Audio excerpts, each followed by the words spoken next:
దంతముల అస్థి చర్మము మాత్రము నాకు మిగిలింపబడి ఉన్నది. దేవుని హస్తము నన్ను మొత్తి ఉన్నది. నా మీద జాలుపడుడి. నా స్నేహితులారా, నా మీద జాలుపడుడి. నా శరీర మాంసము పోవుట చాలుననుకొనక దేవుడు నన్ను తరుమునట్టుగా మీరెలా నన్ను తరుముదురు? నా మాటలు వ్రాయబడవలనని నేనెంతో కోరుచున్నాను. అవి గ్రంథములో వ్రాయబడవలనని నేనెంతో కోరుచున్నాను.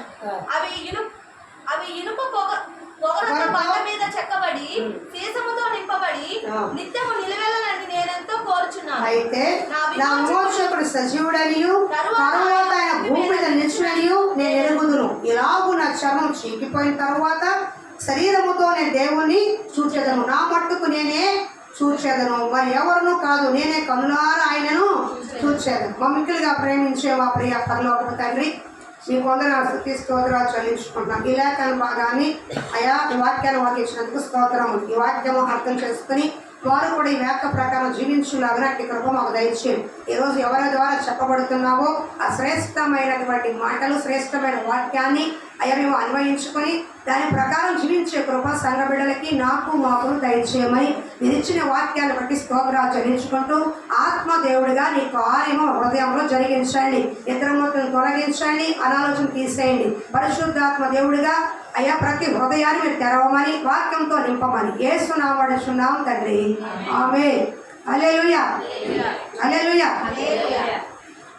ఇక్కడ యోబు అంటున్నాడు, పైనుంచి మనం చదువుకుంటూ వచ్చాము 13 వచనాలు, 13 నుంచి 20 దాకా ఇవన్నీ చేస్తూ ఇక్కడ అయితే నా విమోచకుడు సజీవుడనియు తరువాత ఆయన భూమి మీద నిలిచునని నేను ఎరుగుదును. హల్లెలూయా. యోబు గురించి మనకు తెలుసు. యోబు లాంటి శ్రమలు మనకి ఇంకా లేవు. అలాంటి శ్రమ పెడితే అసలు ముందు పారిపోతారేమో కానీ జనాలు అలాంటి శ్రమ ఇంకా పెట్టాల. దేవుడికి ఎవరికి ఎంత శ్రమ పెట్టాలో, ఎవరికి ఎంత కష్టం ఇవ్వాలో దేవుడు తెలుసు. మోయలేని బరువు కంటే ఆయన ఎక్కువ పెట్టలేడు. మనం అనుకుంటే అమ్మో నేను బాధపడలేకపోతా, కానీ నువ్వు నీ సిలువు మోటి నీకు భారమే. కానీ ఒక 10 ఇల్లు తిరిగావనుకో, ఆ సిలువు చూస్తే నా సిలువ బెటర్ లేదు. అవునా కాదు? అవునా? అలాగే భక్తి జీవితంలో చాలామంది కూడా భక్తి అనుకూలంగా ఉంటే చేస్తారు. సహజంగా క్రైస్తవ లోపల భక్తి ఎలా ఉంటుందంటే, నేను మన గురించి కాదు, క్రైస్తవ లోపల చాలామంది చూస్తూ ఉంటారు కాబట్టి బయట భక్తి ఎలా ఉంటుందంటే అనుకూలమైన భక్తి. అంటే ఈ కాలంలో మరీ ఒకప్పుడైతే ఎలాగున్నా ఉండేది, కానీ ఈ కాలంలో అనుకూలమైన భక్తి నేర్చుకున్నారు. అంటే హ్యాపీగా ఉంటే మందిరానికి వస్తారు, కష్టంగా ఉంటే ఎగ్గొడతారు. మనసు బాగుంటే, మనసు సంతోషంగా ఉంటే మందిరంలో కనపడతారు, మనసు బాగోపోతే ఎగ్గొట్టేస్తారు. వర్షం పడితే ఎగ్గొట్టేస్తారు, వర్షం రాకపోతే ఇంట్లో ఉండదు. ఎండ బాగా వచ్చినా చర్చికి రాదు, వర్షం వచ్చినా చర్చిలో కనపడరు, విపరీతంగా చలి ఉన్నా మందిరానికి రారు, వాళ్ళకి ఏదైనా పనులున్నా రారు. అంటే వాళ్ళకి ఏదో ఖాళీగా ఉన్నాము, ఆదివారం కాబట్టి వెళ్ళాలి కాబట్టి ఆచార భక్తి కాబట్టి అన్నట్టుగా భక్తి కనపడుతుందే కానీ యథార్థమైన భక్తి, నిజమైన భక్తి, దేవుడు మెచ్చుకునే భక్తి మనలో ఉందా?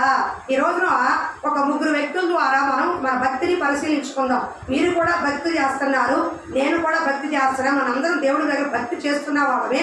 కానీ ఆ భక్తి విధానం ఎలా ఉంది?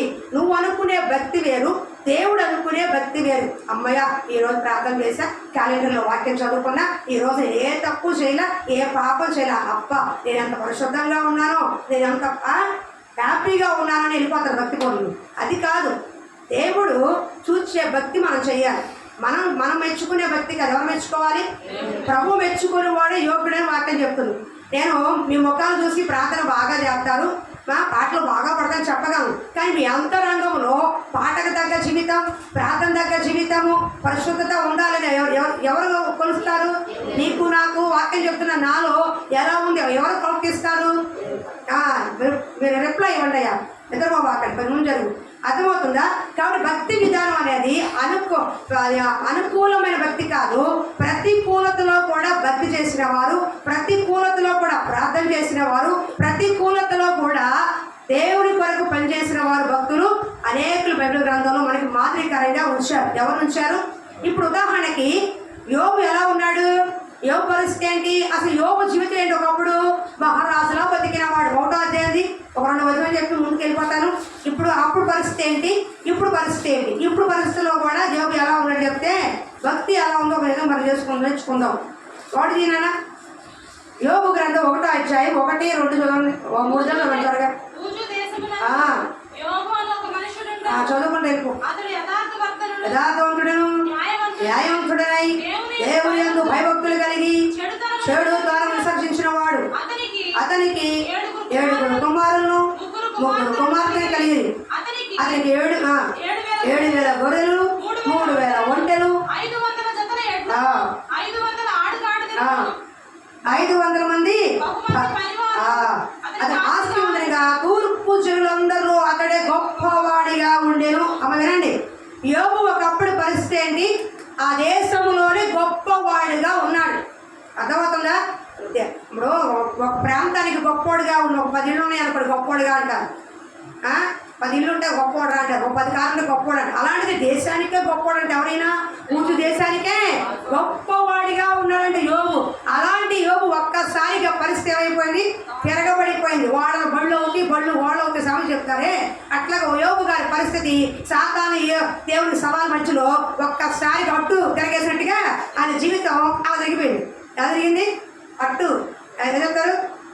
టక్మని వేస్తారు, అంతేగాని మాడి మషాన్ని వేస్తారా వెంటనే వేసేస్తారు. అట్లాగే ఆయన జీవితం కూడా అలా దిగిపోయింది. ఒక్క రోజునే అన్నీ కోల్పోయింది. అలా అలా అలా అలా బతికిన వాడు, ఆస్తిపడు, గౌరవ మర్యాద కలిగిన వాడు. అతనికి ఇచ్చే గౌరవం ఎలా ఉండేది చూడండి. అది కూడా యోబు గ్రంథము 29వ అధ్యాయం 6-20 చదవడమ్మా. అతను కలిగిన గౌరవ మర్యాదలు జనాలు ఎలా ఇచ్చేవారో చెప్తున్నా.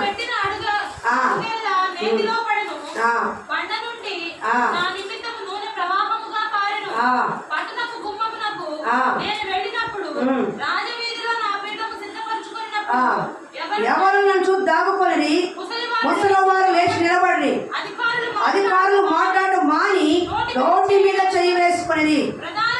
సరే ఇప్పుడు చదవమ్మ 21 చదువు, 21 నుంచి అదే అధ్యాయంలో 21-23 చదువున్నాను. మనుషులు నాకు చెవియొగ్గి నా కొరకు కాచుకునేది, నా ఆలోచన వినవల్లని మౌనంగా ఉండేది. మారు మాట కూడా పలకుండే, గుత్తులుగా వారి మీద పడేది. హల్లెలూయా. ఇక్కడ యోబుకి ఇచ్చే గౌరవ మర్యాదలు ఏంటి? యవనస్తులు ఆయన వస్తే గౌరవ మర్యాదతో వెనక్కి వెళ్ళారు. పెద్ద అవుతున్నారా, యోబు గారు అవుతున్నారా అని ఆ గౌరవ మర్యాద వెళ్ళేవాళ్ళంట. ఇంకా ముసలివారు, పెద్దవారు, ఆ ఊర్లో అందరూ కూడా గౌరవ మర్యాద ఇచ్చిన వాళ్ళే. ఆయన మాట కొరకు కాచుకునేవాళ్ళే, ఆయన తీర్పు కొరకు కాచుకునేవాళ్ళే. ఆయన ఒక్కసారి మాట ఇస్తే 100 సార్లు ఇచ్చినట్టే. అర్థమైందా?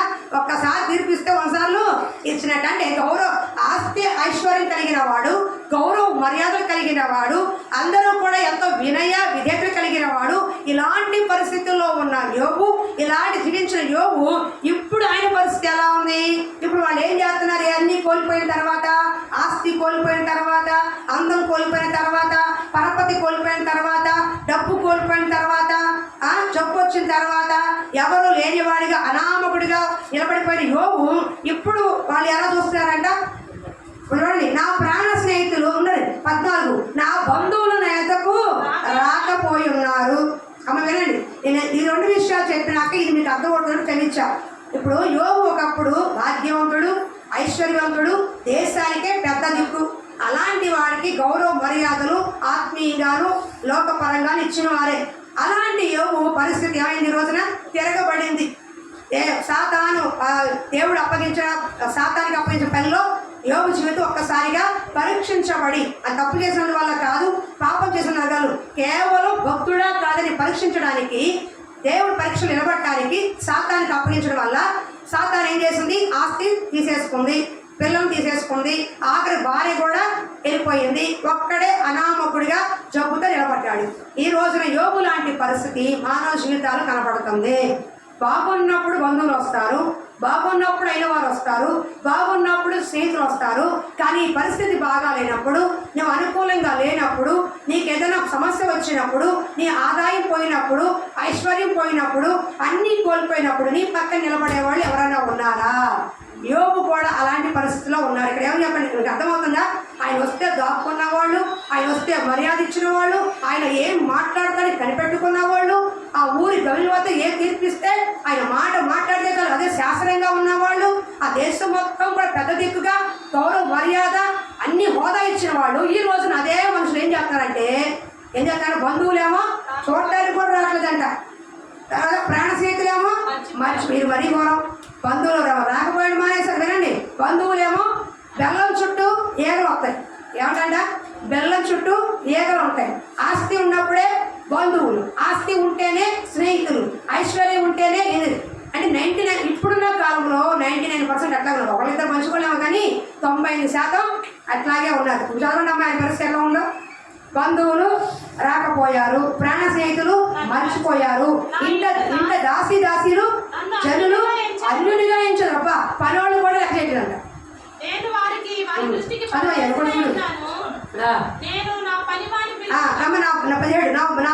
నా ఊపిరి నా భార్యకు అసహ్యము, నేను కలిగిన కుమారులు నా వాసన అసహ్యము.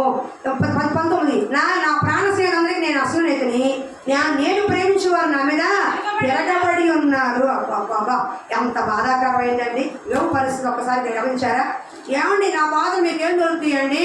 నాకున్న అప్పులు, నాకున్న కష్టాలు, నాకున్న ఇబ్బందులు ఒక్కసారి యోగులు చూడు.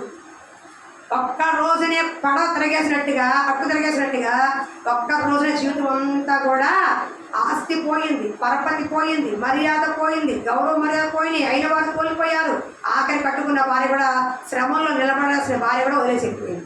ఇలాంటి పరిస్థితులు ఉంటాయి. కాకుండా జబ్బు మళ్ళీ నడినెత్తి నుంచి అరికాల వరకు చర్మ వ్యాధి, పెంకులతో గీక్కుంటున్నాడు. పురుగులు అక్కడ ఏం చేస్తున్నాడు, పెంకులతో గీక్కున్నాడు. చర్మ వ్యాధి అర్థమవుతానికి ఏమొచ్చు వ్యాధి, చర్మ వ్యాధి. కొందరు గోక్కుంటారు, సమ్మగా ఈ గోక్కుంటారు. కోతి ఏం చేస్తుంది, ఇంత పుండే ఉంటుంది దానికి. గోకి ఏం చేస్తుంది, పెద్దది ఇంత చేసుకోండి. ఈ కుక్కలు అర్థమవుతుందా? అలాగే ఈ గోకి పాపం చర్మ వ్యాధికి మందు లేదనుకుంటా గోకుతూనే ఉన్నాడు. చర్మ వ్యాధి వాళ్ళ పక్కన నుంచి నిలబడలేదు. వాసన వస్తుంది. ఏమొస్తుంది, రక్తము చీము కారుద్ది కదా, వాసన వస్తుంది. ఇప్పుడు యోగ పరిస్థితి ఏంటి, ఆయన తన కుమారులు కూడా అసహ్యం అంట. అసహ్య అనకూడదు కానీ ఆయనకి చర్మ వ్యాధి వస్తేనే అసహించుకున్నారు. ఈ రోజున తండ్రికి అమ్మ బాబుకి ఆస్తి లేదంటే అసహించుకుని వెళ్ళిపోతున్నారు. అమ్మ బాబు రోగం వస్తే అసహించుకుని వెళ్ళిపోతున్నారు.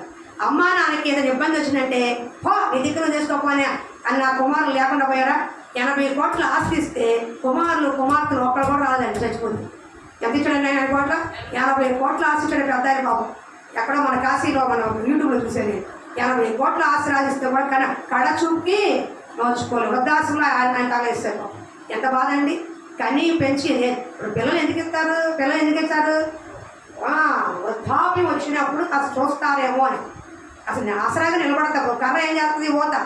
ఇప్పుడు మా అమ్మ కర్ర తీసుకుని వచ్చింది, ఏంటి ఆమెకి ఊత. అలాగే ఆ వయసులో కాస్త నిలబడతారేమో. కానీ ఈరోజు ఏమవుతుంది, నీ వల్ల నాకేంటి అన్న స్థాయికి స్వార్థంపై పిల్లలు పెరిగిపోయారు. మొత్తానికి ఈయన పరిస్థితి కూడా ఎట్లా ఉంది ఏం చెప్పండి? పరిస్థితి ఎలా ఉంది? అనుకూలంగా ఉందా, ప్రతికూలంగా ఉందా? చెప్పండి. నోరు చెప్తే చెప్తాను నేను వాక్యం. అనుకూలంగా ఉందా, ప్రతికూలంగా ఉందా? అవునా? ఇప్పుడు అవి మాట చదవాలి. ఇంత ప్రతికూల పరిస్థితిలో కూడా ఒక్కటి కోల్పోలా యోగు. 2 ఆశీర్వాదాన్ని పొందుకోవడానికి, 2 ఆస్తి పొందుకోవడానికి, 2 ఆత్మీయత పొందుకోవడానికి, మనం చనిపోయే వరకు జీవగ్రంథంలో సాక్షిగా నిలబడటానికి ఒకే ఒక్క కారణము. ఇదే వచ్చిన 20 చదువుడు 20 చదువు. అయితే నా విమోచకుడు సజీవుడనియో, తరువాత ఆయన భూమి మీద నిలిచిననియో నేను ఎప్పుడు కూడా చెప్పట్లు. హల్లెలూయా, హల్లెలూయా. పరిస్థితులు బాగున్నప్పుడు ప్రార్థన చేయడం ఎవరి వల్లనే అవుతుంది. హ్యాపీగా ఉన్నప్పుడు మోకరించడం మందిరానికి ఎవరి వల్లనే అవుతుంది. కానీ ఇలాంటి విపత్కరమైన పరిస్థితుల్లో అయిన వారు అసహించుకుంటున్న చర్మం శరీరము సహరించకపోయినా అన్ని కోల్పోయిన పరిస్థితుల్లో కూడా విశ్వాసాన్ని కోల్పోలేదు. ఎవరేం కోల్పోవాలా? దేవుడి పట్ల. అయితే నా విమోచకుడు, అయితే నా ఇంటి వారిని ఆశ్రయించుకుంటున్నా, నా భార్యను ఆశ్రయించుకుంటున్నా, నా పని వారు నా మాట వినకపోయినా, ఊరి పెద్దలందరూ నన్ను ఆశ్రయించుకుంటున్నా, నా స్థితి గురించి ఎగతాళిగా చెప్పుకుంటున్నా, అవమానంగా చేసుకుంటున్నా, ఇలాంటి పరిస్థితి నా జీవితం ఉన్నా, అయితే నా విమోచకుడు సజీవుడు. నేను నమ్మిన దేవుడు యుగ సజీవుడు. ఈ రోజు నా పరిస్థితి రేపు ఉండదు. ఈ పరిస్థితి మళ్ళా మారుతుంది. కోల్పోయిన పరిస్థితి మళ్ళా నాకు దేవుడు ఇస్తాడు. ఇచ్చినా ఇవ్వకపోయినా కన్నులారా ఇక్కడైనా నా పరదేశంలో నేను దేవుడిని చూస్తాను అన్న విశ్వాసం కలిగిన వాడు యోగు. అర్థమవుతుందా? యోగు పరిస్థితి ఏంటి, నీ పరిస్థితి ఏంటి అన్వయించుకోండి ఒకసారి. యోగు లాంటి శ్రమలు నీకు లేవు, రాకూడదు కూడా. అర్థం తట్టుకోలేము. యోగుకి ఇచ్చాడు కదా అందరికి ఇవ్వడం, నేనే కంగారు పడబాకండి. నువ్వు 50 కేజీలు బస్తా మోయగలవు, 100 కేజీలు పెడితే ఏమైపోతావు, కుంగిపోతావు. దేవుడు కూడా ఎవరికి ఎంత కెపాసిటీ అంతవరకే కష్టం ఇస్తాడు. మోయలేని కష్టము, మోపలేని కష్టం దేవుడు కూడా నీకు ఇవ్వడు. అర్థమవుతుందా? ఆనాటి భక్తుల యొక్క విశ్వాసం గొప్పది కాబట్టి, ఆనాటి భక్తుల యొక్క దేవుడి పట్ల ఉన్న ప్రేమ గొప్పది కాబట్టి వారి అంత పరిస్థితుల్లో కూడా దేవుడి కొరకు నిలబడ్డారు. ఈ రోజున ఎలా ఉంది మన భక్తి, ఎలా ఉంది? ప్రతికూలతలో కూడా నువ్వు దేవుడి పట్ల విశ్వాసం చూపించగలుగుతున్నావా? అది నేను చెప్తున్న మాట. ఇది అర్థమవుతుందా? అన్నీ కోల్పోయినా, అందరూ విడిచిపెట్టినా, అయిన వారు అసహించుకున్నా, ఇలాంటి బాధకర జీవితంలో ఉన్నప్పుడు కూడా దేవుడి పట్ల ఏం కోల్పోయినా చెప్పు రోజా? విశ్వాసం కోల్పోవాలి. మరి మన విశ్వాసం ఎలా ఉంది? దేవుడి దగ్గర మనం పొందుకోవాలని కావాల్సినది విశ్వాసం. ఈ రోజున్న కష్టం రేపు ఉండదు, ఈ రోజున్న పరిస్థితి రేపు ఉండదు, ఈ రోజున్న అప్పు రేపు ఉండదు, ఈ రోజున్న ఇదే పరిస్థితి ఎల్లకాలము కొనసాగి. ఎందుకంటే నా విమోచకుడు సజీవుడు, నేను నమ్మిన దేవుడు సజీవుడు. ఆయన నా పరిస్థితి మార్చే దేవుడు. నీ కోసం తన ప్రాణాన్నే పెట్టాడు. నీ పరిస్థితి మార్చడా? నీ కోసం తన ప్రాణాన్నే, రక్తాన్నే దారిపోతుంది. అంతకన్నా నీ పరిస్థితి మార్చడా? కానీ నువ్వేం కోల్పోతున్నావు అంటే విశ్వాసాన్ని కోల్పోతున్నావు. ఏం కోల్పోతున్నావు? దేవుడి పట్ల ఏం కోల్పోతున్నావు? విశ్వాసం కోల్పోతున్నావు. దేవుడు కోరుకునేది నీ పట్ల విశ్వాసము. మనం చూపించలేదు కదా. నమ్ముట నీ వల్ల అయితే నమ్మువానికి సమస్తము సాధ్యమే అన్నాడు దేవుడు. మరి ఏం నమ్ముతున్నావు? ఎంతసేపు పరిస్థితులు, ఎంతసేపు ఆ మనుషులు, ఎంతసేపు కుంగిపోయిన హృదయాలు, ఎంతసేపు కూడా బలహీన హృదయాలు, ఎంతసేపు కూడా అప్పులు, ఎంతసేపు కూడా అదే బాధ, అదే రోదన, అదే వేదన. మరి వాటి వైపు చూసినప్పుడు దేవుడు ఎలా కనపడతాడు నీకు? కళ్ళలో నీరు వస్తుంది అనుకోండి, కళ్ళలోంచి నీళ్ళు వస్తుంటే ఈ అక్షరాలు కనపడవు. కళ్ళ మనిషి కూడా ఒకసారి కనపడదు, మస్తగా ఉండదు. ఎందుకని? నేను చూడటానికి ఏమడ్డం ఉంది? కళ్ళకి నీరు అడ్డం ఉంది. టీవీ చూసినా, మనిషిని చూసినా, పుస్తకాన్ని చూసినా కళ్ళలో నీళ్ళు అడ్డం ఏమంటాయి? మనిషికి కళ్ళలో నీళ్లు అడ్డంగా ఉంటాయి, మసక కనపడతారు. అది తుడిచామనుకోండి స్పష్టంగా కనబడదు. అవునా? అలాగే ప్రతి పరిస్థితిని తుడిచేయాలి. దేవుని బట్టి ఏం చేయాలి? యోగు లాంటి శ్రమలు నాకు వచ్చాయా? యోగు లాంటి పరిస్థితిని పడుతున్నానా? యోగుకున్న కష్టం నాకుందా? కొద్దో గొప్ప ఆరోగ్యకరంగా ఉన్నాను కదా, కొద్దో గొప్ప నేను ఇంకా హ్యాపీగానే ఉన్నాను కదా. అమ్మో యోగు అన్ని శ్రమలు పడినా యోగుని దేవుడు వదిలేశాడా? యోగు అంత స్థితిలో ఉన్న దేవుడిని యోగు వదిలేశాడా? యోగు దేవుడిని వదల, యోగుని దేవుడు వదల. మీకు అదే పాయింట్. అంత పరిస్థితుల్లో కూడా తన విశ్వాసాన్ని దేవుడి పట్ల యోగు కోల్పోలా. అందుకే దేవుడు యోగుని కూడా కోల్పోలేదు. ఈరోజు కోల్పోతున్నావు అంటే తప్పు దేవుడిది కాదు, నీ ప్రతి పరిస్థితి వైపు నువ్వు చూస్తున్నావే కానీ దేవుడిని చూడలేకపోవటం వల్ల ఆ పరిస్థితి నీకు పరిస్థితిగానే కనబడుతుంది. నువ్వు పరిస్థితిని చూసినంత కాలం నువ్వు ఎదుగవలుగు చేయలేవు. ఎప్పుడైతే దాన్ని అతీతంగా దేవుడు చూడగలుగుతావో, దీనికంటే మించింది నా దేవుడు, ఈ పరిస్థితి కంటే, ఈ సమస్య కంటే, ఈ అప్పు కంటే, ఈ రోగము కంటే మించింది నా దేవుడని చూడగలుగుతావో అప్పుడే దేవుడి కార్యం నీ చేతులు చూడగలుగుతావు. ఈ విశ్వాసం ఎవరికి ఉండాలి? మనకు ఉండాలి. విన్నప్పుడు ఇలా పొంగిపోతుంది ఊరిలో. ఎవరికి? మన విశ్వాసం. మెట్టు దిగంగానే పిల్లోడి దగ్గుతాడు,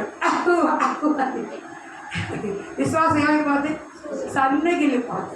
జ్వరం వస్తే ఏమైపోతుంది? సన్నగిల్లిపోతుంది. అర్థమవుతుందా? యోగుకున్న పరిస్థితులు దేవుడు మనకి ఇవాళ యోగు కంటే 100 రెట్లు బెటర్. ఇంకా నీకు 5 వారు కనబడుతున్నారు, నీ స్నేహితులు కనబడుతున్నారు, కొద్దిగా 3 తింటావు, ఆరోగ్యకరంగా ఉన్నావు, కరువు దాటావు, కరోనా దాటావు, వరద దాటావు, కలవ దాటావు, ఇన్ని దాటుకుంటూ వస్తానే ఉన్నావు, ఇన్ని దాటేసావు. పాప యోగు గారు అక్కడ చిల్లా పేరుతో దొరకొచ్చి చర్మవేత్త గోపుకుంటున్నాడు. మనకు వద్ద ఒక ఆరోగ్యకరంగా 3 పూట్ల కక్క ముక్కేసి తింటాం, ఇంకా బెటర్. ఇంకా అనుకూలంగా పెడితే మనం చేస్తాం. యోగుల పరిస్థితి మనకి ఇంకా లేవు. అయినప్పుడు కూడా దేవుడేం చేశాడు ఇదే బాధ. నువ్వు చింతపడుతున్నావంటే ఎవరిని అనుమానిస్తున్నట్టు? దేవుడి యొక్క బాహుబలాన్ని అవమానిస్తున్నట్టు, దేవుడి యొక్క సంకల్పాన్ని, దేవుడి యొక్క కార్యాన్ని నువ్వు అవమానిస్తున్నట్టు. అర్థమవుతుందా? చంద్రబాబు సంతకం పెడితే అయిపోద్ది, పాండవ సంతకం పెడితే అయిపోద్ది. మనం ఎవరన్నా అదే మనిషి మీద ఉన్న నమ్మకం సృష్టికర్త అనే దేవుడి మీద ఏదా నీకు ఏముండాలి? ఎవడేం చెప్తున్నాడు? నీ విశ్వాసము నిన్ను స్వస్థపరిచింది అన్నాడు. ఎవరినన్నాడు ఈ మాట? శతాధిపతిని ఏమన్నాడు? అయ్యా నా పనివాడు చవటానికి సిద్ధంగా ఉన్నాడు, రోగంతో పడున్నాడు, నువ్వు రానవసరంలా ఒక మాట చెప్పన్నాడు. అబ్బా ఎంత విశ్వాసం అండి!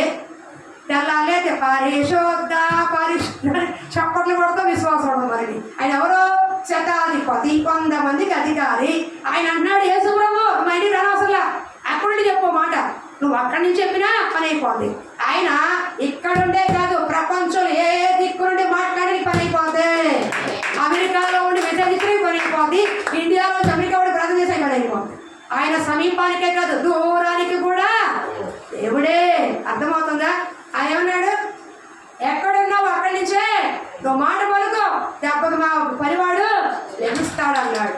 ఆ మాట విని దేవుడికి పులకించిపోయింది. ఏమన్నాడు? ఇజ్రాయేల్లో కూడా, చర్చికి వచ్చే వాళ్ళలో కూడా, మందిరానికి వచ్చే విశ్వాసంలో కూడా ఎంత గొప్ప విశ్వాసం నేను చూడలేదయ్యా అన్నాడు. విన్నావా మాట? విన్నావా కన్నావా? విన్నావా ఈ మాట? ఎవరి ఆశ్చర్యపడింది విశ్వాసం చూసి? ఒక అన్యుడి విశ్వాసం. ఎవరి విశ్వాసం ఇది? చర్చికి వచ్చేవాడిది కాదు, బలం తీసుకునేవాడిది కాదు, 10 ఏళ్ళు వచ్చేసాడు కాదు, ఒక అన్యుడి విశ్వాసం.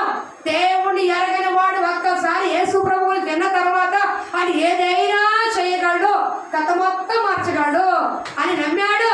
కాబట్టి మాట మాత్రం చెప్పయ్యా, రానవసరంలా అనేపాటికి యేసు ప్రభు వారికి ఆయన 30 కేజీలు 40 కేజీలు ఉన్నాడు. ఓ పాపం 100 కేజీలు బరువులు పొంగిపోయాడు ఆయన. యేసు ప్రభు వారా విశ్వాసానికి పొంగిపోయి శతాధిపతిలో ఇంత గొప్ప విశ్వాసం ఇజ్రాయెల్లో కూడా నేను చూడలేదయ్యా. మరి నీ విశ్వాసం తగలయ్యా అనకూడదు కానీ ఏం విశ్వాసం అది? మన విశ్వాసం ఎట్లా ఉంది? ఎంత బాధ అవుతుంది? నేను దేవుడు ఎంత దుఃఖపడతాడు? ఒక్కసారి వెనక తిరుగు, 10 ఏళ్ళ నుంచి ఒకసారి నీ జీవితాన్ని చూసుకో. దేవుడు నమ్ముకున్న ఆ రోజు నుంచి ఈ రోజు దేవుడిని నేను వదిలేశాడా? ఎన్ని దాటుంటావు, ఎన్ని పరిస్థితులు దాటుంటావు, ఎన్ని యోగాలు దాటుంటావు, ఎన్ని ఎరసముగా తీసుకున్నాడు. ఆస్తులు ఇస్తేనే దేవుడు కాదు కదా. ప్రతి చిన్న పరిస్థితి కూడా దేవుడు ఎంత నిన్ను దాటిస్తున్నాడు. నిన్న మొదట కవరా పెట్టండి కాదా, టపా టపా టపా లేచిపోతున్నారు, అంబులెన్స్ వస్తున్నాయి. ఎవరికి ఏముందో అర్థం కావట్లేదు. ఎవరికి ఏమైతే తిరిగేశారు. నేను కవరా తిరిగేసా, కరోనా తిరిగేసా, ఎదురు కరోనా తిరిగేశారు. మొత్తానికి ఏదన్నా కానీ మరి ఏం చేస్తాం? హల్లెలూయా. మరి ఏం చేస్తాం? ప్రార్థన అంటున్నారు. సరే కానీ నేను జాగ్రత్త పడ్డాలి, శానిటైజర్ మాస్కులు అన్నీ వేసుకుని. మరి నేను కూడా జ్ఞానం లేక వెళ్ళా, కొంచెం దూరంగా నిలబడి ప్రార్థన చేశాను. ఇంటి ముందు నిలబడి ప్రార్థన చేశాను. మరి ప్రార్థన సహాయం ఎవరు చేస్తారు చెప్పండి? ఎవరో చేయాలి కదా. పోతే నేను ఒకదాని ఇక్కడ పోతాను. మరి నా వల్ల నాకు కుటుంబాలు బాగున్నాయి, అదే సంతోషం. హల్లెలూయా, హల్లెలూయా. కాబట్టి జ్ఞాపకం చేసుకోండి, విశ్వాసము చూపించాల్సింది అనుకూలంగా ఉన్నప్పుడు కాదు. నీ పరిస్థితి బాగాలేనప్పుడే, నీకు అనుకూలంగా లేనప్పుడే, నీ స్థాయి తీవ్రంగా ఉన్నప్పుడే, నీ పరిస్థితులన్నీ ఒక్కసారిగా మీద పడినప్పుడే నా విమోచకుడు సజీవుడు, నేను శోధించబడినప్పుడు మాట సువర్ణంలోనే మారతాను. దేవుడు నన్ను పరీక్షకు అప్పగించాడు. ఇవన్నీ నాకు సమస్యలు ఎందుకు వస్తున్నాయి? నా ఆత్మీయ జీవితం ఎలా ఉంది? నా ప్రార్థన జీవితం ఎలా ఉంది? ఒకళ్ళు అన్నీ బాగున్నా నన్ను ఇంకా పరీక్షిస్తున్నాడు దేవుడు అని చెప్పి ఆ పరీక్షలో నేను నిలబడితే నీకు 2 అంతల ఆశీర్వాదం దేవుడు ఎవరికిచ్చినట్లుగా ఇస్తాడు.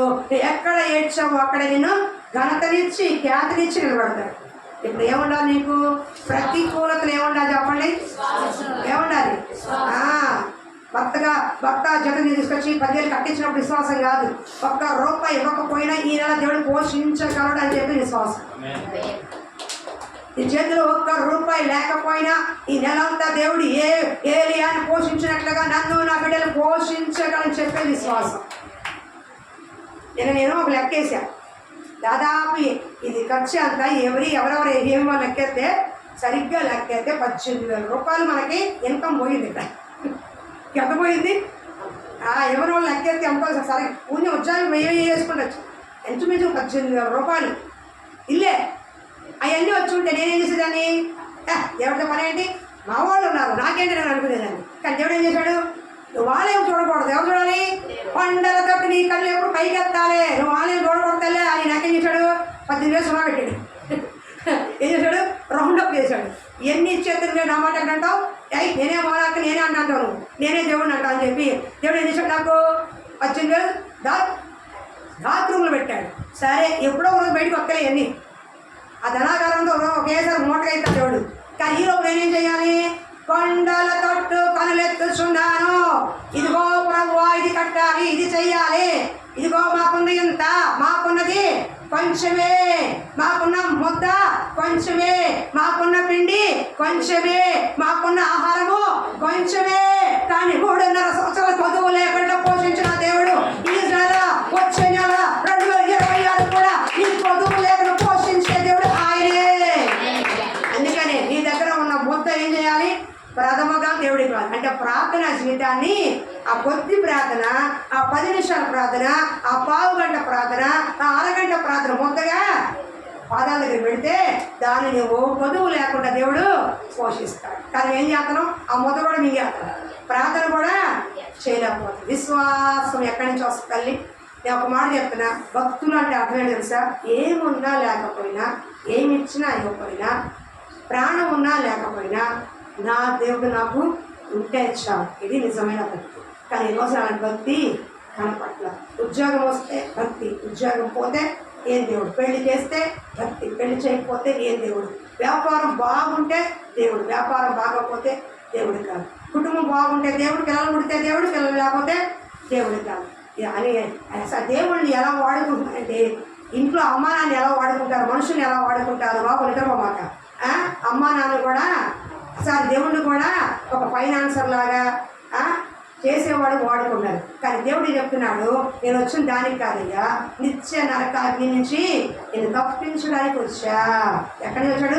1000 ఏళ్ళు నరకంలో నీ శరీరం కాలిపోకుండా నీ ఆత్మ రక్షించడానికి లోకానికి నేను వచ్చా. దాంతోపాటు ఇస్తా నీకు ఇల్లు, వాకిలి, కారు, బంగళ ఏం కావాలో. యెహోవా మా కాపరి, మాకులేమి కలగదు. ఇప్పుడు చెప్పండి ఈ మాట, యెహోవా. మళ్ళీ స్పష్టం చెప్పండి, దాంట్లో ప్రశ్న సమాధానం ఉంది, చెప్పండి. మరి ఏం చేస్తాం? లేమి కాదు, లేమి. మరి కాపరిగా ఉంటే లేమి కాదు. మరి కాపరి ఎక్కడున్నా నీకు? కాపరి అంటే సంగతి చెప్పి కాపరి కాదు, నీ ఇంట్లో కాపరి ఉన్నాడా? కాపరి అంటే సంగతి చెప్పి ఈ కాపరి కాదు, నీ ఇంట్లో దేవుడు కాపరిగా ఉన్నాడా? నిన్ను కాచేవాడు, నిన్ను పోషించేవాడు, సమృద్ధినిచ్చేవాడు, అపాయం లేకుండా కాపాడేవాడు, ఏ దుష్టత్వం కూడా రాకుండా నేను కంచె వేసి కాపాడేవాడు, దేవుని మందిరం నిలిపేవాడు కాపరిగా నీకు ముందున్నాడా? ఆయన నీకు ముందుగా ఉన్నాడా? అప్పుడు కదా నీకు లేమి కలగదు. మరి చేస్తే యెహోవా మా కాపరి, సండే స్కూల్ కడవాకి, యెహోవా మా కాపరి, మాకు లేమి కలదు, లేమి కలదు, లేమి. మరి కాపరేడి? కాపరేడి. క్రైస్తవుల యొక్క లెక్క ఏంటంటే, తల పట్టుకోదు, తోక పట్టుకుంటారు. పాము తోక పట్టుకొని నేను పట్టుకున్నా పాము దొరికేసిందా అని అనుకోదు. ఒక్కసారి ఏం చేస్తాయి? బుష్ అని స్నేక్ పాము పట్టుకొని ఉంటారు. కొంతమంది ఆ పాము పడవలే చనిపోయిన వాళ్ళు చాలామంది ఉన్నారు. వాళ్ళు పట్టుకునే విధానం సరిగ్గా లేదని ఏం చేస్తుంది? పాము టీంగ్ కోపరా, రాక్ పిల్లలు ఏదో ఉంటాయి రకరకాల పాములు, ఇప్పుడు బుష్ అని వేసేసి పోయిన వాళ్ళు చాలామంది ఉన్నారు. అందుకనే వాక్యాన్ని ఏం చేయాలి? ఎక్కడ ఎత్తి పట్టాలో, ఎక్కడ వాగ్దానం ఎత్తి పట్టాలో, ఎక్కడ వాక్యాన్ని ఎత్తి పట్టాలో తెలుసుకుని ఉండాలి. అందుకే యేసు ప్రభువు వారు సాతాను అంత శోధించినప్పుడు రాళ్ళు రొట్టెలు వేసినాయి అంటే, దేవుడు ఆహారం వల్ల కాదమ్మా, నువ్వు మనిషి నోటి నుండి వచ్చే, దేవుడి నోటి నుండి వచ్చే వాక్యం వల్ల బ్రతుకుతాడు అని చెప్పాడు. ఏ ప్రశ్న వేసిందో దానికి వాక్యం ద్వారా దేవుడు ఏం చేశాడు? అది వాక్యం ద్వారానే వచ్చింది సాతాను. కానీ వాక్యం ద్వారానే యేసు ప్రభువు వారు సమాధానం చెప్పడానికి వెళ్ళిపోయింది. కానీ మనం ఏం చేస్తాం? వాక్యం పట్టుకుంటాం, కానీ అది ఎక్కడ కుదించాలి, ఎక్కడ ఎత్తి పట్టాలి, ఎక్కడ ప్రార్థన చేయాలి, ఎక్కడ పదం వాడాలి తెలియదు. ప్రార్థన చేయడం ఒక ఎత్తు అయితే, ప్రార్థన పదాలు సరైన వాడటం కూడా ఒక ఎత్తు. అందుకనే సొలొమోను ప్రార్థన, నెహెమ్యా ప్రార్థన, దానియేలు ప్రార్థన, దావీదు ప్రార్థన, ఇవన్నీ ప్రార్థనలు మీరు బైబిల్లో చదివారనుకో, వాళ్ళు ఉపయోగించిన పదాలు, వాళ్ళు అంగీకరించిన పదాలు చాలా శ్రేష్టంగా ఉంటాయి. అందుకే వాడు ప్రార్థన టక్మని దేవుడు ఎన్నాడు? ఆకాశని వర్షాన్ని పంపించాడు. యెహోషువ ప్రార్థన చేయగానే సూర్యచంద్రుల్ని ఆపేశాడు. అర్థమవుతుంది? యెహోషువ ప్రార్థన చేస్తే 4 దిక్కుల శత్రువుల్ని లేపేశాడు. మరి ప్రార్థన చేయటం ఒక ఎత్తైతే, ఆ ప్రార్థన చేసే విధానం తెలియదు కూడా వద్దు. కూరలు అందరూ వండుతారు, కానీ రుచికరమైన వంటలు చేసేది అందరూ చేయలేరు. ఇది అర్థమవుతుందా? వంటలు అందరూ చేస్తారు, అందరూ వంటలు తినగలుగుతామా? ఒక కూరకి ఎంత మసాలా వేయాలి, ఎంత కారం వేయాలి, ఎంత ఉప్పు వేయాలి, ఎంత ఏం చేస్తే గుత్తి వంకాయకి మంచి రుచి వస్తుంది అనేది గుత్తి వంకాయ అందరూ చేస్తారు. కానీ రుచికరంగా గుమగుమలాడి పక్కింటోళ్ళు కూడా పేటు చూసేయాలి, అట్లా ఉండాలి. పక్కింటోళ్ళు ఏం చేయాలి? అమ్మ ఏదో వండుతున్నావు కానీ కొంచెం కూర పెట్టలేదు, 4 ప్లేట్లు వచ్చేయాలి అంటే నేను ఈ వీధిలో మొత్తం ఏమైపోయింది, నీ కూర గుమ్మగుమ్మలాడిపోయింది. ఏం చేసామని మా కుక్క కూడా తెలుసు, మా వంటలు అలా ఉంటాయి. మా ఇంట్లో మా కుక్క కూడా తెలుసు ఏం చేస్తే. నాకు అంత రుచికరంగా వంటలు రావు. హల్లెలూయా, హల్లెలూయా. అలాగే ప్రార్థన కూడా రుచికరంగా ఉండాలి. పరలోక మాత మంద మాత అండి, నీ రాత్రి వచ్చిన అక్కడి నుంచి వచ్చిన కాక ఎలా చెప్తే ఈ ప్రార్థన 30 ఏళ్ళ నుంచి ఇదే ప్రార్థన. ఈ ప్రార్థన మారదా? అందుకనే పదాలు కూడా వల్లించాలి. ఎక్కడ ఏ పదం పెట్టాలో, ఎక్కడ ఏ వాక్యం పెట్టాలో, ఏ సందర్భానికి ఏ వాక్యమో నేర్చుకోవాలి. రోగం దగ్గరికి వెళ్ళినప్పుడు ప్రభువా చచ్చిన వాడు లేపు, చనిపోకుండా లేపు అని చెప్పకూడదు. అయ్యా స్వస్థపరచు దేవుడు కానీ కేసునామంలో స్వస్థం.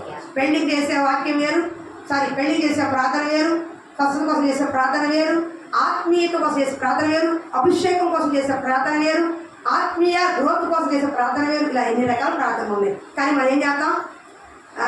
నేను మొన్న పోరండి, అసలు యాక్చువల్గా ఒక్కొక్కటి ఇవ్వాలి. నేనేం చేశాను, ఉల్లిపాయ, టమాటా, వంకాయ, అది ఇది కలిపి ఒక్కసారి వేసాను. అయ్యే ఉడిపోతుంది లేదు. సరే మొత్తానికి ఏదో ఆయిల్ పోసాను కానీ ఉడికింది. కానీ ఒకసారి కోడిగుడ్డు పులుసు ఉండే, అసలు ఎంత ప్రయత్నం చేసి ఉల్లిపాయ ఎంతో రుచికరంగా ఉంది. కానీ అన్నం ప్లేట్లో తింటే కస్స అంటుంది, కర్ర అంటుంది ఉల్లిపాయ. నాకు చికాకు వచ్చేసింది. అందుకే ప్రయోగం అనుకుంటాను. ఎంత ప్రయత్నం, 2 సార్లు ప్రయత్నం చేసి 2 సార్లు ఉల్లిపాయ ఏం చేసింది, కస ఆడుతుంది కానీ మెత్తగా మాత్రం రాలా. అందుకే కర్రీ పాయింట్ బెటర్ మనకు అనుకుని వదిలేసాం. ఒక్కడే కాబట్టి కర్రీ పాయింటే శ్రేష్టం అనుకుని కర్రీ పాయింట్కి అనిపోయింది జీవితం. హల్లెలూయా. నాకు కొన్ని కూరలు కొనవు. హల్లెలూయా. కాబట్టి ప్రార్థన అన్ని సమయాల్లో ఒకే విధంగా ఉండదు. సందర్భానుసారంగా సిచ్యువేషన్ బట్టి ఏం చేయాలి, ప్రార్థన చెయ్యాలి. అలాంటి ప్రార్థన దేవుడు ఆలకి సొలొమోను చేసిన ప్రార్థనకి దేవుడు మహిమ దిగొచ్చింది. దానియేలు చేసిన ప్రార్థనకి సింహాల నోళ్ళు మూయబడ్డాయి. అబ్రహాము చేసిన ప్రార్థనకి లోతు రక్షించబడ్డాడు. అదో తల్లి. కాబట్టి ప్రార్థన అన్ని సమయాల్లో ఒకే విధంగా కాకుండా పరిస్థితిని బట్టి, సిచ్యువేషన్ బట్టి, నీకున్న సమస్యలను బట్టి ప్రార్థన చేయాలి, మారుతూ ఉండాలి. వాక్యాన్ని అక్కడ సమయోచితంగా పెట్టాలి. ఇప్పుడు సహాయం కోసం కావాలి, తను ఏం చేయాలి, అయ్యా కొండలెత్తుచున్నా నాకు మెండైన సహాయము ఎక్కడి నుండి వస్తుందయ్యా, వాక్యం సెలవిస్తుంది కదా, నీ వైపు చూడమన్నావు, నేను నీ వైపు చూస్తున్నా, అయ్యా నువ్వు తప్ప మాకు సహాయం చేసేవాడి, సహాయం చేయవాడు నీవే అని చెప్పావు కదా అని అలా ఒక్కొక్క పదాన్ని బట్టి, ఆ సందర్భాన్ని బట్టి వాక్యం ఎత్తిపెట్టి ప్రార్థన చేస్తే నీకు త్వరగా జవాబు వస్తుంది. మొట్టమొదటిగా నేను చెప్పేది ఏంటంటే టైం అయిపోతుంది కానీ ఇంకా 2 వచ్చే వారం చెప్తాను. మొట్టమొదటిగా చేశానండి, నీ ప్రతికూలతలో కూడా నీ విశ్వాసాన్ని కోల్పోకూడదు. అర్థమవుతుందా? ప్రతికూలతలో పరిస్థితులన్నీ బాగున్నప్పుడు ఎవరైనా చెప్తారు. నీకు ఆరోగ్యంగా ఉన్నప్పుడు మందిరానికి వచ్చేది ఎవరైనా వస్తారు, కాలు చేయి బాగుంటే వస్తారు. కానీ జ్వరం వచ్చినా, బలహీనత వచ్చినా, తలనొప్పి వచ్చినా, లెగలేని పరిస్థితులు వచ్చినా నువ్వు మందిరాలు కనబడతావే, అది ప్రతికూల పరిస్థితి. వర్షం రాకపోతే మందిరానికి వస్తా అంటారు. గొడిగేసుకుని ఆటో వేసుకుని రావాలి. కానీ వర్షాకాలం వర్షం రాక ఏమవుతుంది? నువ్వు మందిరానికి పోతే వర్షం ఆపేస్తాడు దేవుడు? నువ్వు ఒకదాని కోసం పాడి పంట ఆపేస్తాడు దేవుడు? కాదు కదా. వర్షాకాలం వర్షం రావాలి, ఎండాకాలం ఎండ రావాలి, మంచు కాలం మంచి, దేని కాలం దేవుడు పెట్టి నియమని ఆ కాలంలో కూడా ఏం చేయాలి?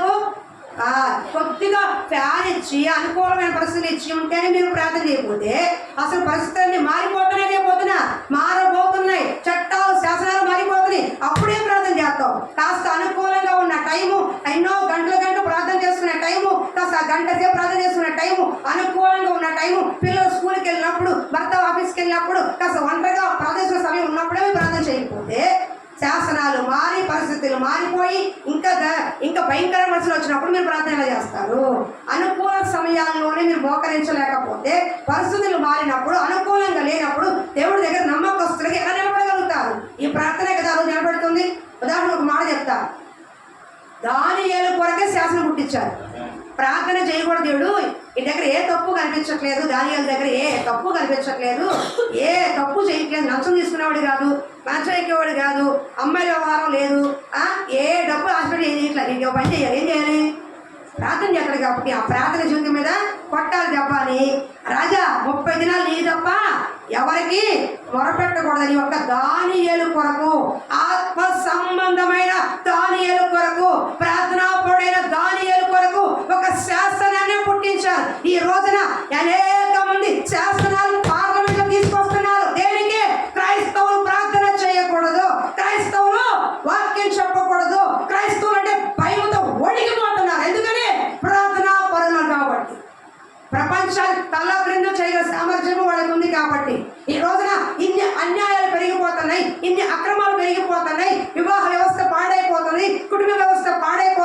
యవనస్తులు పాడైపోతారు. ఎందుకు తెలుసా? వాక్యము దొరకట్లేదు కాబట్టి. బహిరంగ సభల్లో ఇదివరకు ఎక్కడ చూసినా బహిరంగ సభలు విరివిగా విస్తారంలో వాక్యం దొరికేది. అక్కడ యవనస్తులు, ఎక్కడో యవనస్తులు, ఏ ప్రాంతంలో యవనస్తులు కాస్త పట్టబడే వాళ్ళు, వాళ్ళ పాపాలు ఒప్పుకునేవాళ్ళు, త్రాగుబోతులు మార్చబడేవాళ్ళు, డ్రగ్స్ మార్చబడేవాళ్ళు, వ్యభిచారం మార్చబడే. ఈ రోజున వాక్యం కరువైపోవడం వల్ల విచ్చలవిడిదని పెరిగిపోతుంది. వాళ్ళు ఏదో చట్టాలు మార్చుకోవడమో మనసు మార్చే దేవుడిని వ్యతిరేకిస్తే భారతదేశం కుప్పకూలిపోతుంది. వ్యవస్థలు ఏమైపోతుంది? పాడైపోతుంది. మంచి చెప్పేది ఎవరికి ఎక్కడ ఇంట్లో అమ్మానని మాట వింటలేదు వాళ్ళు.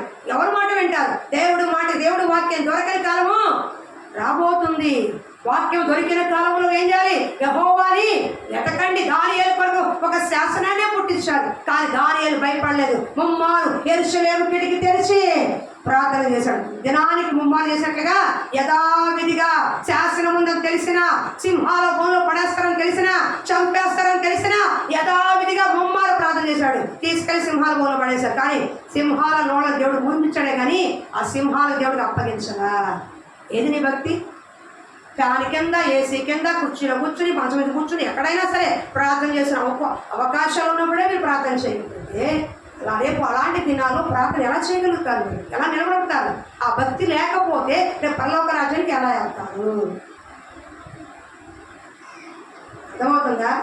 ఈరోజు కొత్త గొప్ప అనుకూలతలు ఉంటేనే మీరు భక్తి లేకపోతే ప్రతికూల పరిస్థితుల్లో భక్తి ఎలా చేస్తారు? మందిరానికి ఎలా వస్తారు? వాక్యం ఎలా నిలబడతారు? రేపు మిమ్మల్ని మీ కుటుంబం ఎలా కాపాడుకుంటారు? మీ పిల్లలు ఎలా కాపాడుతారు? కాబట్టి ఇప్పటి నుంచి ఏం చేయాలి? భక్తిలో పెంపొందించుకోవాలి. అదే మిక్కిలి అనుకూల సమయం నేడే రక్షణాదినం. అనుకూల సమయంలోనే నువ్వు ప్రార్థన చేసినప్పుడు, అనుకూలత లేనప్పుడు ఏం చేస్తాడు? నేను అంగీకరిస్తాడు. ఆ సమయంలో నీకు రక్షణ కవచంలాగా దేవుడు కాపాడుతాడు. దాని ఏర్కి సింహాలను ముంచినట్లుగా నీ మీదకి వచ్చే దాడులు, నీ మీదకి వచ్చే శ్రమలు, నీ మీదకి వచ్చే అభ్యంతరాలు, ఆటంకాలు దేవుడు మూపించేస్తాడు. అలేను ఎప్పుడు దాని ఏరు వల్ల మీరు ప్రార్థన చేసి విశ్వాసం చూపించాలి, ప్రార్థన చేయాలి, దేవుడి పని కూడా మనము చెయ్యాలి. అపోస్తల కార్యంలో పౌలు గారు అంటాడు, అయ్యా నువ్వు యెరూషలేముకి వెళ్ళొద్దు, అక్కడికి వెళ్ళి చచ్చిపోతావయ్యా, నేను చంపాలని చూస్తారంటే నేను చావటానికే వెళ్తున్నానని చెప్పి దేవుడి పని మాత్రము పౌలు ఆపలేదు. నేను చనిపోయిన ప్రతికడికి అగిస్తే నాకు చావైనా లేదే. అవకాశం ఉండి మందిరాన్ని తొడవమంటే తొడవరు, కడగమంటే కడగరు, ఉడవమంటే ఓడవరు. ఎన్ని అవకాశాలు చుట్టుపక్కల ఉన్న మీరే. మరి రేపటి రోజున ఆయన చావటానికి కూడా దేవుడు పెంచాడు. సువార్తని ఆపలేదు పౌలు గారు. ఎవరి పని? చచ్చిపోయిన పరగా దేవుడి పని నేను ఆపను అని యెరూషలేముకి వెళ్ళిపోయాడు. ఆ తర్వాతే జలసాలు వేశాడు. అర్థమవుతుందా? నేనేం చెప్తున్నానంటే 3 కార్యాలు. ఒకటి, ప్రతికూలతలోని ప్రతికూలతలో కూడా నువ్వు విశ్వాసాన్ని కోల్పోకూడదు. దానికి సాదృశ్య యోగు. అర్థమవుతుందా? ప్రతికూలమైన పరిస్థితులు, శాసనాలే మారినా, రాజ్యాంగాలే మారినా, ఏమైనా మారినా నీ ప్రార్థన జీవితం మారకూడదు. దానికి ఉదాహరణ దానియేలు. ప్రతికూలమైన పరిస్థితుల్లో కూడా దేవుడి పని ఎక్కడ ఆపలేదు. ఎవరు? పౌలు గారు. చావటానికైనా నేను చచ్చిపోయినా పర్లేదు కానీ నేను దేవుడి పని ఆపను అన్నాడు. ఈరోజు కాస్త పని పక్కన పెట్టి మందిరానికి వచ్చేది ఎవరు? కాస్త పనులు పక్కన పెట్టుకొని దేవుడి కొరకు ప్రార్థన చేసేది ఎవరు? కాస్త పనులు పక్కన పెట్టి దేవుడి వాక్యం చదివేది ఎవరు? కాస్త పనులు పక్కన పెట్టి ఒక నలుగురిని సంప్రదించి మందిరానికి తీసుకొచ్చేది ఎవరు? ఈ రోజున మీరు ఎట్లా ఉన్నారు? ఆనాటి భక్తులు అన్నవాడు ఎట్లా ఉన్నారు? ఒకసారి ఆలోచించారా? ఈరోజు బైబిల్ గ్రంథంలో వాళ్ళ పేరు రాశారని దాని అర్థం ఏంటి? దేవుడి కొరకు వాళ్ళు నిలబడ్డారు కాబట్టి, దేవుడి కొరకు ప్రయాసపడ్డారు కాబట్టి, దేవుడి కొరకు వాళ్ళు ఎన్నో శ్రమలు, కష్టాలు, నష్టాలు దాటారు కాబట్టి. కానీ ఈ రోజున మన భక్తి ఎలా ఉంది? అవకాశం ఉంటే వస్తాం, లేకపోతే రాం. బాగుంటే వస్తాం, లేకపోతే రాం. అనుకూలంగా ఉంటే వస్తాం, లేకపోతే రాం. ఆరోగ్యం ఉంటే వస్తాం, లేకపోతే రాం. ఏదైనా ఒక విడితే వస్తాం, లేకపోతే రాం. ఇది భక్తి అంటారా? దేవుడు మెచ్చే భక్తి అంటారా? ఆ సాక్షాత్ యేసు ప్రభు వారే రేపు మరణానికి సిలువుకు అప్పగించే రోజు రాత్రి ఆయన ప్రార్థన చేశారు. యోహాను 17 చదవండి. అది అధ్యాయం అంతా ప్రార్థనే. ఏం చేశాడైనా? రేపు సిలువు ఎక్కబోతున్నా, అప్పగించబోతున్న రోజు కూడా, అంటే రేపు చచ్చిపోతున్నా తెలిసి కూడా ఏం చేయాలి? ప్రార్థన చేశారు. రేపు చచ్చిపోతాను తెలిసి కూడా పౌలు గారు ఏం చేశారు? సువార్త చేశారు, ప్రార్థన చేశారు. ఈరోజు మీరు చచ్చిపోవసలా అంతదాకా మిమ్మల్ని తీసుకెళ్ళం. కానీ మీకు అనుకూల సమయం ఉన్నప్పుడే మీ భక్తిని కాపాడుకోండి. భక్తి మనుషుల కోసం చేసేది కాదు, సేవకుల కోసం చేసేది కాదు, మీ కొరకు, మీ కుటుంబం కొరకు, మీ పిల్లల కొరకు చేసేది. రేపు రోజున దేవుని రాజ్యంలో మిమ్మల్ని కనపడటం కోసం చేసే ప్రార్థన. కాబట్టి దయచేసి మీ భక్తి జీవితాన్ని ఒక్కసారి పరిశీలించుకొని, మీ భక్తి జీవితాన్ని ఒక్కసారి మీరు విమర్శించుకొని, ఈ రోజున అనుకూలమైన భక్తి చేస్తున్నానా, దేవుడు మెచ్చే భక్తి చేస్తున్నానా అని ఒక్కసారి మిమ్మల్ని మీరు పరీక్షించుకుంటే, ఒకవేళ దేవుడు నీతో మాట్లాడి ఉంటే ఇప్పటికే దీనికి ఫుల్ స్టాప్ పెట్టి రేపటి నుంచి, రైట్ నౌ, ఈ రోజు రాత్రి నుంచే, అయ్యా ఇప్పటి వరకు నా ఇష్టకరంగా జీవించాను, నాకు ఇష్టకరంగా భక్తి చేశాను, అనుకూలంగా చేసుకుంటూ వచ్చాను, కానీ నాకు ఏ పరిస్థితి వచ్చినా నేను విడవను, ఎడవాయను, అన్ని పరిస్థితుల్లో ప్రార్థన చేస్తాను, అన్ని పరిస్థితుల్లో నీ మందిరానికి నేను వస్తాను, అన్ని పరిస్థితుల్లో నీ పని నేను చేస్తాను ప్రభు అని ఒక తీర్మానంతో వెళ్ళగలిగితే, దేవుడు ఈ భక్తులు ఎలా హెచ్చించాడో, ఎలా ఉన్నతమైన స్థాయి ఇచ్చాడో, ఎంత గొప్ప స్థానం ఇచ్చాడో, నిన్ను, నీ కుటుంబాన్ని కూడా దేవుడు అదే రీతిలో హెచ్చించి గొప్ప చేసి మంచి పేరు ఖ్యాతిని నీకు, నీ బిడ్డలకి తరతరాలు ఇస్తాడు. అర్థమవుతుందా? మనుషులు నమ్మి చెడిపో ఉండొచ్చాము, కానీ దేవుడు నమ్మి చెడిపోయిన వాళ్ళు ప్రపంచంలో నేను నమ్మే సత్యం, నేను నమ్మే సత్యం. అర్థమవుతుందా? మనుషులు నమ్మి మోసపోయి ఉండొచ్చు, కట్టుకున్న భర్త మోసం చేయొచ్చు, ప్రాణ స్నేహితులు మోసం చేయొచ్చు, చీట్లు కూడా ఎత్తుకుని వెళ్ళిపోవచ్చు, కానీ నిన్ను నమ్ముకున్న దేవుడు, నువ్వు నమ్మిన దేవుడు, నువ్వు వదిలేసినా, నువ్వు ప్రార్థన చేసినా చేయకపోయినా, నువ్వు మందిరానికి వచ్చినా లేకపోయినా, ఒక్కసారి చేపట్టుకున్న దేవుడు కడ వరకు విడిచిపెట్టే దేవుడు కాదు. అందుకే అన్నాడు ఆయన, నిన్ను విడవను కానీ నువ్వు ఈ భక్తిలో ఈరోజు పరిస్థితులన్నీ తారుమారుగా ఉన్నా దేవుడి వైపు చూడలేకపోతున్నాం. నాకు బాధ కలిగించేది అదే. పరిస్థితులు అధ్వానంగా ఉన్నప్పుడు, పరిస్థితులు అనుకూలంగా లేనప్పుడు, పరిస్థితులు మనకి విరోధంగా ఉన్నప్పుడు ఈ ప్రార్థన ఎలా ఉండాలి? మరింత హెచ్చుగా ఉండాలి. యెహోషాపాతు రాజు దేవుని మందిరంలోకి వెళ్ళి ప్రార్థన చేశాడు, ఆసా రాజు మందిరంలోకి వెళ్ళి ప్రార్థన చేశాడు, దావీదు, హిజ్కియా మందిరంలోకి వెళ్ళి ప్రార్థన చేస్తే వాళ్ళకున్న ప్రతికూల పరిస్థితులన్నీ దేవుడు తొలగించి వాళ్ళ కుటుంబాలకి, రాజ్యానికి జీవించాడు దేవుడు. మరి నువ్వు ఎందుకు ప్రార్థన చేయలేకపోతున్నావు? ఎంతసేపు కుంగిపోతావు, ఎంతసేపు నలిగిపోతావు, ఎంతసేపు చింత పట్టం కూడా పాపము. తెలుసా మీకు? అంటే దిగులుగా ఉంటాము, నిరుత్సాహంగా ఉంటాము, చింత పట్టం పాపము. ఎందుకంటే నీ చింత యావత్తు నా మీద పెడి, నీ పనుల భారము నా మీద పోము, ప్రయాసపడి భారం మోస్తున్న సమస్యలారా నా యొద్దకు నేను మీకు విశ్రాంతి నెమ్మదిని ఇన్ని మాటలు చెప్పినా ఎవరిని చూడట్లా? దేవుడిని చూడట్లా.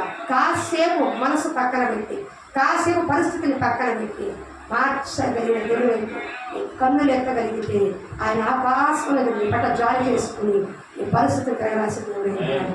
యోగ పరిస్థితి మార్చాడు. ఎల్లకాలం యోగ అట్లాగే చిన్నిపోయిన 42 అధ్యాయానికి వచ్చేప్పటికి మంచి ఆరోగ్యం వచ్చింది. కోల్పోయిన ప్రతిదీ 2 అంతలుగా దేవుడు ఇచ్చాడు. దానియేలు పరిస్థితి మారింది. 3వ అధికారిగా దేవుడు అతన్ని నిలబెట్టాడు. రాజే సాష్టాంగ పడ్డాడు దానియేలు దగ్గర. ఈ దేవుడు నిజమైన దేవుడు అయ్యా అని. అపోస్తలుడైన పౌలు అంటున్నాడు, మంచి పోరాడాను పోరాడుతుని, నా పరుగు కడముట్టించుకుని, నా విశ్వాసమును కాపాడుకుంటుని, నా కొరకు కీర్తి కిరీటము ఉంచబడి. ఈరోజు నీ భక్తి ఎలా ఉంటుంది? దేవుడు నాకు చేయట్లేదు బాధపడుతున్నాను. దేవుడి కొరకు నువ్వు ఏం చేస్తున్నావు? ఇంతమంది ఇన్ని పరిస్థితుల్లో కూడా నిలబడ్డారుగా. చాలామంది నాకు ఇప్పుడు చెప్పా, నీకు అర్థమవుతున్నా? మళ్ళీ ఆఖరి చెప్తున్నా, ఫైనల్గా చెప్తున్నా. ప్రతికూల పరిస్థితులు అంటే అన్ని సర్వం కోల్పోయి, అందరినీ కోల్పోయి, అయిన వారిని కోల్పోయి, నేను పక్కన నిలబడ్డా దరిద్రం అనుకున్న అసహ్యమైన జీవితం ఇచ్చిన వాడు యోగు. ఇది అర్థమవుతుందా? కానీ అలాంటి యోగు దేవుడి వైపు చూశాడే కానీ వాళ్ళ వైపు చూడలా. విశ్వాసాన్ని తను అన్నీ కోల్పోయాడు, కానీ దేవుడి పట్ల విశ్వాసాన్ని కోల్పోలా, భక్తిని కోల్పోలా, నమ్మకాన్ని కోల్పోలా. అందుకే మరలా 2 అంతలుగా దేవుడు అతన్ని ఇచ్చాడు. 2వ దానియేలు మంచి ప్రార్థనాపరుడు. శాసనాలే వారిన చావే ఎదురొచ్చిన ప్రార్థన నేను మానను అని శాసనాలు కూడా కాకుండా దేవుడికి లోపడ్డాడు. 3 మార్లు ప్రార్థన చేశాడు. సింహాలలో ముయబడ్డాయి కానీ అతనికి ఏ హాని దేవుడు అతనికి చేయనివ్వలేదు. అంటే ప్రతికూలమైన పరిస్థితి వచ్చినప్పుడు కూడా ప్రార్థన మామూలు. ఈరోజు ఫ్యాన్ కింద కూర్చొని తింటున్నావు, ఏసీ వేసుకుని కూర్చుంటున్నావు, కాస్త కూర్చొని టీవీ చూస్తున్నావు, ఇన్ని ప్రకటన చేస్తున్నావు, కానీ చేయండి ఏంటి నువ్వు? తప్పేమది? యాకోబు 27 పెళ్ళాతో ఉన్నాడు. ఎలా ఉన్నాడు? పిల్లలతో ఉన్నాడు. రాహేలు లేయ పెళ్ళం పిల్లలు సంపాదన తప్ప ఇంకో దేశ లేదానికి. అంతకాలం బాగానే ఉన్నాడు. డబ్బు అన్నాడు. కానీ ఒకరోజు రానే వచ్చింది. లాభాల ముఖం మాడిపోయింది. మామగారి ముఖం ఏమైపోయింది? మాడిపోయింది. వెంటనే దేవుడు గుర్తొచ్చాడు. పదా ఇంటికి పోదాం, పద మీ ఇంట్లో ఇల్లరికి కొనడొద్దో నేను పదా మా ఇంటికి పోదాం పదా అన్నాడు. అర్థమవుతుందా? 20 ఏళ్ళు దేవుడు చూశాడు. ఎంత తిప్పాడేమో తిప్పాడు దేవుడు. 20 ఏళ్ళ తర్వాత కూడా దేవుడిని చూశాడు. మరి నువ్వు ఎంతకాలం తర్వాత చూస్తావు? అప్పుడు గంటేవు ఆయుష్కాలం 130 బతికారు కాదు. మనకి ఆయుష్కాలం ఎంత? 60 70 మహాతి 80. అంత సీఎం మనకు లేదు. ఇప్పుడు తిరగండి. ప్రతికూలమైన పరిస్థితుల్లో కూడా దేవుణ్ణి చూడగలిగింది అసలు శిశులైన నిజమైన భక్తి. అలాంటి భక్తిని మీరు పెంపొందించుకోండి. అలాంటి భక్తి చేసిన వారిని దేవుడు ఉన్నతమైన స్థానంలో హెచ్చించాడే కానీ ఎవరిని తక్కువ చేయలేదు. నీ పరిస్థితిని తిరగరాసేవాడు, నీ వేడ్చిన చోటని నిలబెట్టేవాడు, నువ్వు అవమానించిన రెట్టింపు గమనించేవాడు ఆయనే. కానీ మనం ఏం చేయాలి? యేసు వైపు చూడాలి, ప్రార్థన చెయ్యాలి. ప్రతికూలతలో కూడా దేవుడి కొరకు నువ్వు నిలబడాలి. మనుషుల కొరకు నిలబడతారుగా. ఎవరు గొడవకు వచ్చారు, మావాడు రా, ఇప్పుడు ఏమో మా అమ్మాయి అనుకో, నేను కొడతాకు వచ్చాను ఏమంటాను? అమ్మాయి ఎందుకు కొడుతున్నావు? నేను మా అమ్మాయి పక్కన నిలబడతాను. అర్థమవుతుందా? ఏది మా అమ్మాయి తప్పు చేసినా పడరా, ఏం చేసినా నేను నిలబడతాను మా అమ్మాయి కాబట్టి దేవుడి పక్షాన్ని ఎవరు నిలబడాలి? నిలబడాలి. నీ పరిస్థితి ఎలా ఉన్నా తిరగ రాసేవాడు, తీర్పు తీర్చేవాడు, మార్చేవాడు, కథ మొత్తం తిరగేసేవాడు దేవుడు. కాబట్టి నువ్వు దేవుడి కొరకు నిలబడితే నీ కొరకు దేవుడు నిలబడతాడు. నీ స్థితిగతులు ఏ మానవుడు మార్చగలడు. ఏ ఆకాశం ఏ మూట ఊడి పడదు. అల్లా అద్భుత దీపము కాదు. వాక్యం ముందు విశ్వాసం ఉంచు, దేవుడి పట్ల విశ్వాసం ఉంచు, లేచి ప్రార్థన చేయి, కన్నీటి రోదన చేయి, సమాజ కూటాలకి క్రమాలకి మందిరానికి రా. అప్పుడు దేవుడు నీ పట్ల జోక్యము చేసుకొని నీ పరిస్థితులు తిరగరాసి నేను ఉన్నతంగా నిలబడతాడు. మనం ఒక పాపం చేసిందంటే సార్ దేవుడు పాల్పడుతున్నాడంట. ఏమని? నియామక కూటాలకి మానేస్తున్నారంట. శుక్రవారం మానేస్తున్నారు, ఆదివారం మానేస్తున్నారు, ఫ్యామిలీ ప్రేయర్కి మానేస్తున్నారు. తప్పది. ఏమి మానేకూడదు? నియామక కూటాలు అంటే దేవుడు నియమించిన క్రమాల్లో మనము నిలబడ. 2 గంటలు దేవుడి సమయం పోతే ఇంకా దేవుడు నీకు ఆయుష్కరణ ఏం ప్రయోజనం? నేను ఒక మాట చెప్తా. 2 గంటలు మందిలో కూర్చోలేకపోతున్నావు కదా, అసలు దేవుడు నీకు ఎందుకు ఆయుష్కాలం ఇవ్వాలి? ఆ లెక్కేసుకుంటే పాపం యేసు ప్రభు వారి 33 నెలలు బతికాడు. నాకంటే తక్కువ గురించి చచ్చిపోయాడు. నాకు 49. పాపం నాకంటే చిన్న వయసు అయిపోయాడు. మరి ఇంకా బతికే ఉన్నాగా, ఆయుష్కాలం ఇచ్చాడుగా. దాన్ని కూడా ఏం చేయాలి? ఆ పది సమయంలో 2 గంటలు దేవుడికి కృతజ్ఞతగా అర్పించుకోవాలి. కృతజ్ఞతగా జన్మందిరంలో కనబడాలి. నన్ను నా కుటుంబాన్ని కట్టాయాలి, మందిరంలో వేడుకోవాలి. దానికి మనం నియామక కూటాలకి రావాలి. అర్థమవుతుందా? దేవుడు పెట్టిన క్రమాలు మన కొరకే, మన ఆత్మీయ జీవితము పెరగటానికే, మన ఆత్మీయంగా నిలబడటం కొరకే. కాబట్టి సంఘ క్రమాలు మానద్దు, ప్రార్థన మానద్దు, పరిస్థితుల వైపు కాకుండా ప్రతికూలంగా ఉన్న భక్తులు దేవుడు ఎలా చూశారో మీరు కూడా ఆ విధంగా చూడగలిగినప్పుడు నిశ్చయము ముందుగతి నీకు రానే వస్తుంది. నిశ్చయముగా ముందుగతి నీకు రానే వస్తుంది. ఆశభంగము కానేరదు. హల్లెలూయా. ప్రార్థన చేసుకుందాం.